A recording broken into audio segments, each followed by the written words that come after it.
Good morning. Day 21 here at the muskrat shelter. I'm going to get a little bit of water and then get out of here by 9. So thanks for coming along today. Got about 10 miles to go today, so we got to get a jump on it. A lot nicer today so far. No wind, sun's out, and no sign of rain coming. So could be a great day. Yesterday was a good day. Slept good. A little more rested, legs feel fine. Just got to get going. Got some fairly level terrain for the first couple of miles today to warm up in, so that's good. Anyway, hope you're having a great day. Make it a good day. I'll see you soon. Alright, we're ready to depart. Sun is up, coat is off, and time to roll. That's what we like, a nice level trail to start with. I don't think we have all the ups and downs we did yesterday, but we'll have our share today. Either way, it's going to be a great day. Just follow the white blazes. We'll be fine. This typical little lichen here is really two lichens. The fruticose lichen, this stringy stuff here, and this foliose lichen, this leafy looking stuff down here. We'll see some different kinds today, and the third kind, Prestose lichen, so we'll get a little bit, but I thought this shows the differences between fruticose here on the left and foliose on the right. More green tunnel this morning. The sun's out, making everything look especially green, which is good. Didn't see a shadow yesterday till about 5 o'clock in the afternoon. This is good though. More foliose lichens. This mosses, we'll talk a little bit more about them later.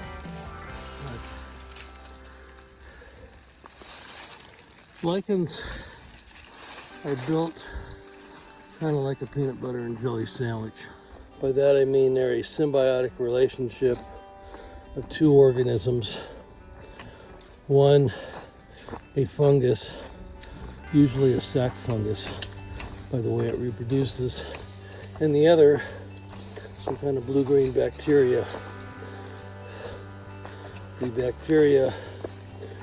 The blue-green bacteria photosynthesize, enter the peanut butter and jelly of the sandwich, and offer a little bit of sustenance to the fungus, which is the protection for the algae that makes up the bread. Nobody really knows how they came together, but all lichens are kind of put together the same way. How they reproduce and their physical structures are a little different, but see some of those a little later today. These guys here are a different species of club moss. They're not a true moss because they have tissue in them that conducts water and food inside, and they're bigger and taller, but pieces of Lycopodium here. See if I can get a generic name put on it. The first time I've seen these, very cool. One interesting feature here walking through the oak forest is that when it rains, the water runs down the trunk so much, and then at the bottom you have this collection of moss and lichens and such, and they live down there especially because there's a lot of water, and they need water just like every other living thing. Sometimes on the north side they say you'll find them growing, but that's really not true.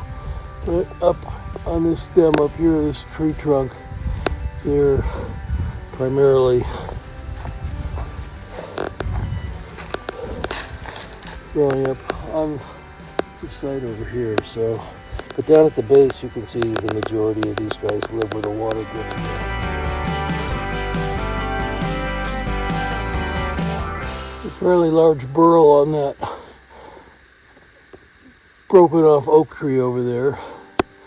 Burls are kind of viruses, are caused by viruses, I believe. Think of it as like a tumor causing the wood to grow outward. And it makes all sorts of interesting patterns in the wood. That's why when you cut them down, you can make beautiful little bowls and furniture and stuff out of them. But this poor tree here looks like it is gone and ready to blow over and become part of the soil, which is its job now. Guess we got more water down that way, but we were heading this way. Places to camp down there too, so we're about a mile away from where we started, almost. And probably getting ready to start going up. So here we go. Well, I'm looking due north, direction we're going, which means we got to go over one of those over there. And not sure what this is about here. We're heading down that way. Chunky Gal Trail. Well, that's flattering. Wonder who thought of that. And someone who's probably single now. But we're heading down that way. Down is the key word. This little moss here, you can see the orange-red stalks of these sporophytes sticking up pretty easily. Well, I'm looking due north, direction we're going, which means we got to go over one of those over there. And not sure what this is about here. We're heading down that way. Chunky Gal Trail. Well, that's flattering. Wonder who thought of that. And someone who's probably single now. But we're heading down that way. Down is the key word. This little moss here, you can see the orange-red stalks of these sporophytes sticking up pretty easily. Stopped here because I've never seen puffballs growing on a tree before. They puff out their spores or fungi. Usually they grow on the ground. Relatively odd here. There must be enough dirt trapped in the moss there to get them to grow. Well, we've made it to the bottom of a hill. Water Oak Gap. Looks like an old road goes that way. But because we're at a gap, now we have to go up a little bit. We'll wander by these proud mosses over here and see what's going on. First thing about mosses to learn is they do have leaf-like structures. And some of them sprawl out sideways and some of them grow up and down. The ones that are growing up and down are Acrocarpus mosses, like an acrobat. These guys here branch out and go sideways. These are Pleurocarpus mosses. And that's just how they branch. There's a lot of other little things to it, but they all have little tiny micro leaves that are not very thick, a couple of cells thick, but they don't have any specialized tissue to conduct water. They just absorb what they can get. Let's see what else we can see up here. Oh, spring is coming.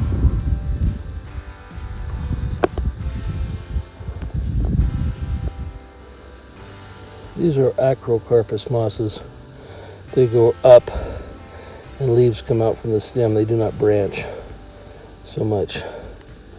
Put you back home here. They'll do just fine on the ground. Mosses are kind of hard to figure out from the joint point of view.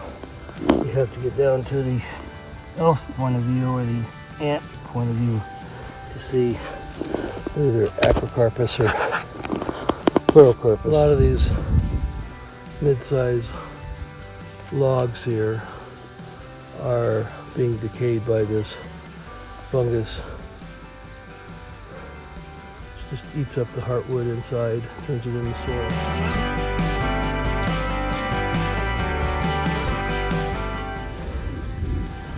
Nice little Pholios lichen growing on a piece of bark. Just living life. Well, I guess that's good to know.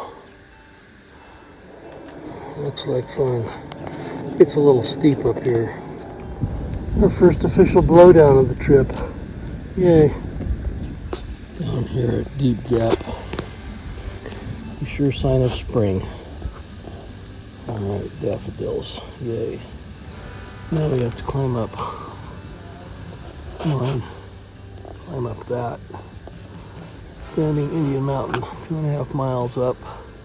1,100 foot elevation gain. Which isn't horrible. 500 feet or so every mile, so it's not straight up, but hopefully it doesn't have the rocks that we just came down. But gotta get going. Yeah, lunch is done. 2 sets of crackers and a bar. See if that can get us up to Standing Indian Shelter, which is about a mile up. We'll rest there and then go continue on. Little fruticose lichen here. You see the little round surfaces. Those are its little pixie cups, or places where the spores are going to come out. And they're microscopic. When they land, they'll make a particular fungus, and how the algae gets in with the fungus is still a mystery to science, so maybe there's something you can work on. But anyway, this little guy usually hangs up in the branches of trees and just collects the rainwater as it falls and hits it. But so there's no up or down in this plant. It's just got these little cups or ascocarps all over the place, so we'll put him back and keep going up to Standing Indian Shelters, where we're headed next. Little flowers. Alright, welcome to Standing Indian Hostel. Nobody's here. I'm just going to sit and take a rest for a little bit. But for once, somebody used switchbacks. This trail's a nice, easy 7% grade all the way to the top and hopefully all the way to the bottom. So they're going to have quite a view up there. And quite a breeze here. Sorry for the wind noise.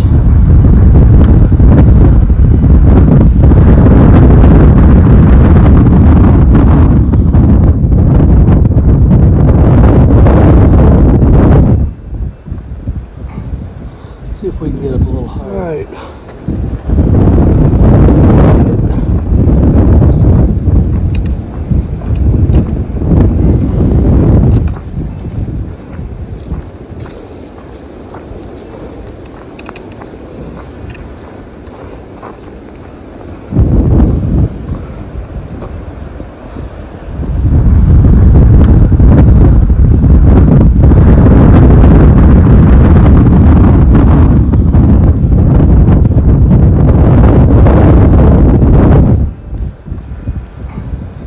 See if we can get up a little higher. All right.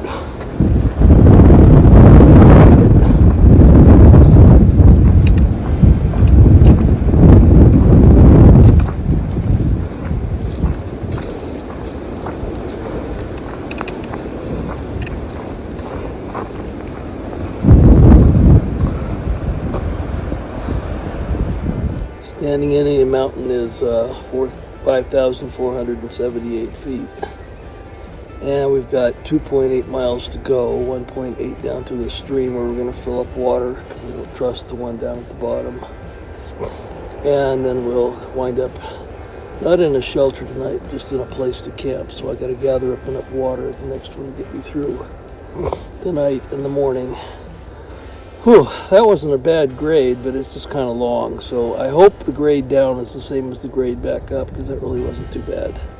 Didn't have to stop that many times. So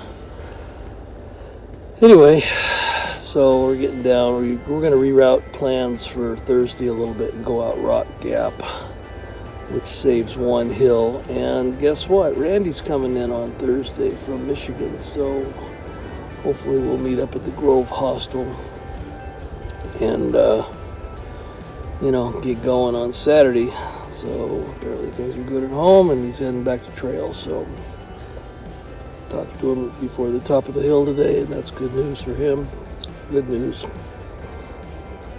But Still got a little ways to go today and further tomorrow, but tomorrow's grade won't have this giant 5,000 foot hill in it, so. Whew. Trying to think the last time I climbed something this high, I guess it was Kearsarge Pass last year, and that was a lot harder. Of course, that was at 11,000 feet, so.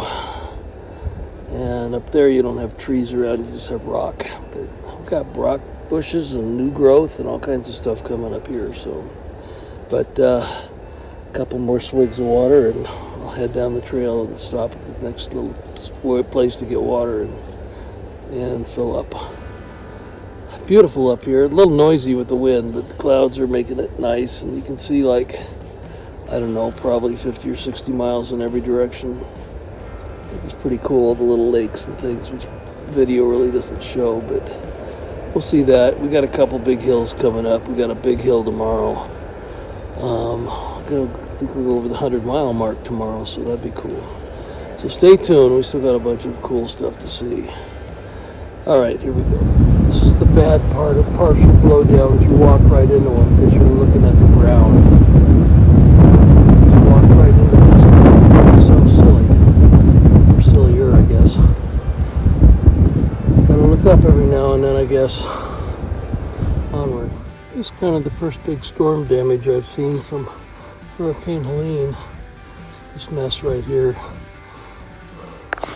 We're off the top, but the view is still nice.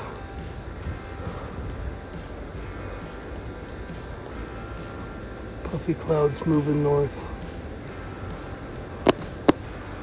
Big tree roots. Leave big holes in the trail when it's right next to the trail. They're working on it. Thanks, guys. Very nice little set of turkey tail. This is my small stream to fill up from. When you have a small stream, you have to employ the use of a large leaf. And this will fill everything up pretty quick. Okay, mission successful. We've got 3 liters of water or so to play with. The next 4 miles. We'll do part of it tomorrow. We've got to go another mile to get to our campsite, so hopefully there'll be water close by, but if not, we're okay. There's some jets up there.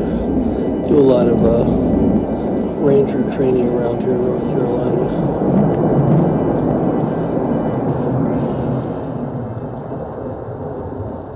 Gone. The only problem with dry camping is now I'm carrying 8 extra pounds of water or so, but it's only for a mile, so we can gut this out for a half an hour and then we'll be there.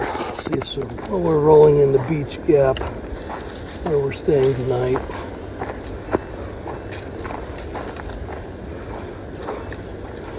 Somebody else is staying tonight. Go find a spot and I'll let you know.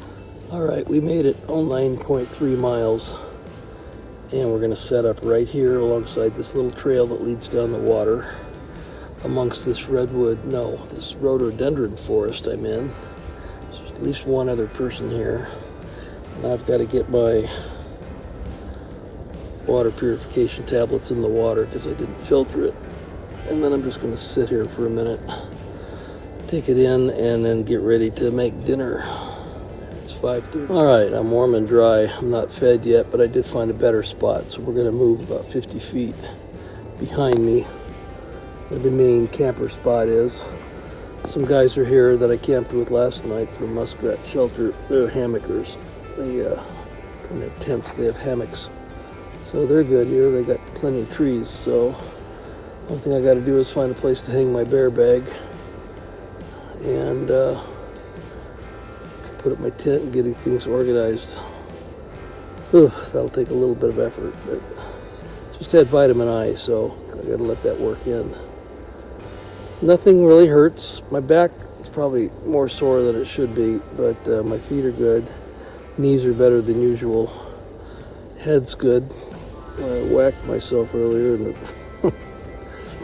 and somebody did that once and wound up getting several stitches, so on the PCT I know of, so I'll have to look up a little more tomorrow.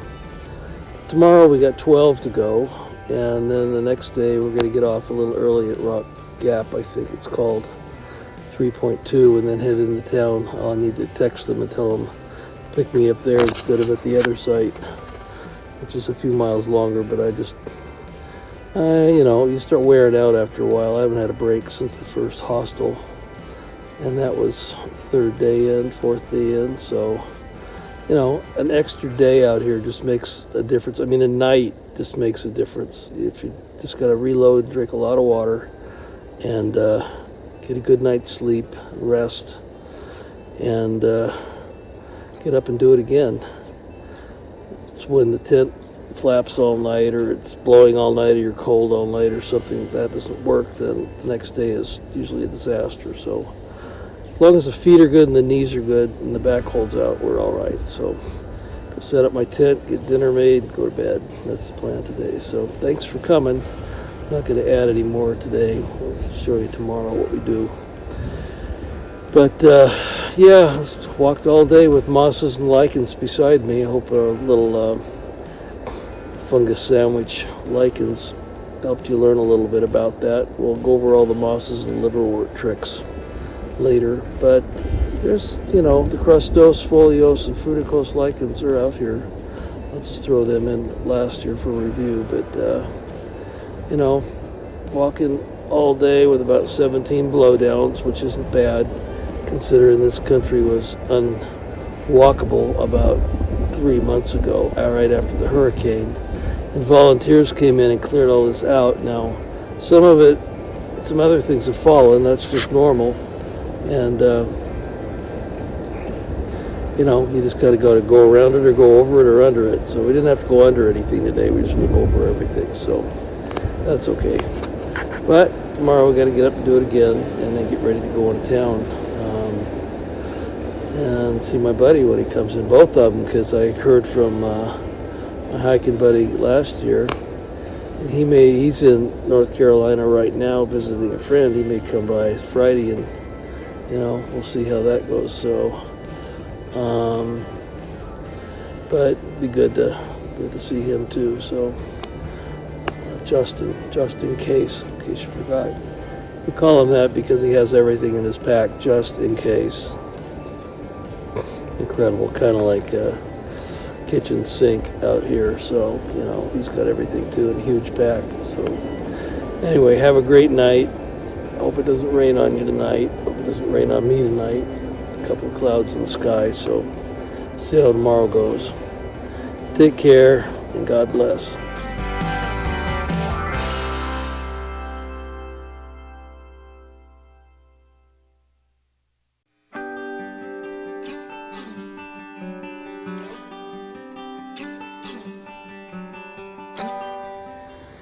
The day is not done until your food bag is hung.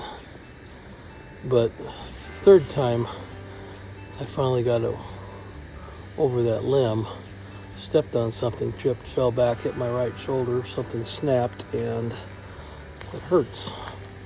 So I don't know, I'm just gonna have to wait and see in the morning. I didn't hit anything, I just kind of crunched it. You know, it's frustrating. You spend all day walking over roots and rocks trying not to fall, and you do something stupid like this. But I guess it's all part of the deal. No pain, no gain, no main. The tripping, putting up your bear bag's kind of embarrassing. So it's a good hang. But time to go to bed. At least I don't lie on that shoulder. It reminds me when they slipped going up Cape Mears a couple of years ago and dislocated the other shoulder, so I guess we're even now. So it didn't pop out of joint, it just kind of crunched. It maybe sort of popped it a little bit, be bruised. But when you have a bruise on the shoulder that you carry your pack on, it's kind of a bummer, so we'll see what happens. At least the bear shouldn't be around tonight. Another notice here saying we have to carry a bear canister between two other zones that aren't on the ATC site. So between Muskrat and basically here. So hopefully nobody's going to check permits. So we'll see. Have a good night. I'll see you in the morning.